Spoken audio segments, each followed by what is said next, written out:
Hi friends, ఈరోజు మా బుజ్జమ్మకు నేను ఇంగ్లీష్లో స్టోరీ ఛాలెంజ్ ఇచ్చాను. తను స్టోరీ చెప్పింది, నేను దాన్ని తెలుగులో ట్రాన్స్లేట్ చేశాను. మా ప్రయత్నం ఎలా ఉందో కామెంట్స్లో చెప్పండి. స్టార్ట్ చేద్దాం ఆ స్టోరీని.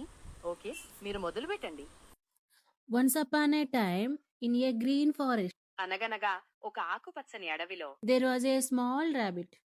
ఒక చిన్న కుందేలు ఉండేది.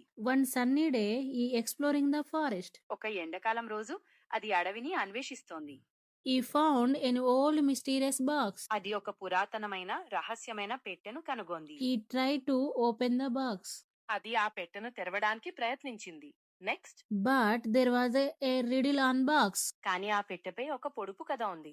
The riddle was, what has keys but cannot open locks? ఆ పొడుపు కథ ఏంటంటే, దానికి కీస్ ఉంటాయి కానీ అవి తాళాలను తెరవలేవు.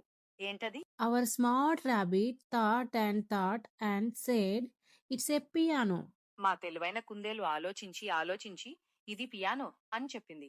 Suddenly, the box opened magically. అకస్మాత్తుగా ఆ పెట్టి అద్భుతంగా తెరుచుకుంది. Wow, లోపలేముంది?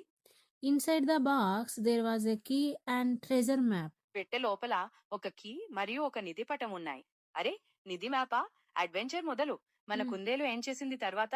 Rabbit followed the map deep into the forest. కుందేలు ఆ పటాన్ని అనుసరించి అడవి లోపలికి వెళ్ళింది. తర్వాత ఏమైంది? The trees became taller and their way became a dark. చెట్లు ఎత్తుగా మారాయి, దారి చీకటిగా అయింది. Finally, he reached an old wooden door. అది ఒక పురాతనమైన చెక్క తలుపును చేరుకుంది.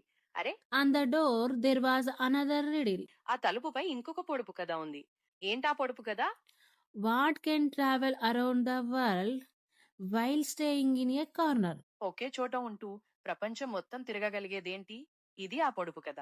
Our rabbit think and said, it's a stamp. మా తెలివైన కుందేలు ఆలోచించి ఇది స్టాంప్ అని చెప్పింది. The door slowly opened. తలుపు మెల్లగా తెరుచుకుంది. Behind the door, there was a room full of a treasure. తలుపు వెనుక ఒక గది నిండా నిధి ఉంది. He felt like he got jackpot. తనకేదో జాక్పాట్ తగిలినట్లు అనిపించింది. He కుందేలు story lived very happy with friends. అది స్నేహితులతో చాలా ఆనందంగా గడిపింది. వావ్, ఎంత మంచి స్టోరీ.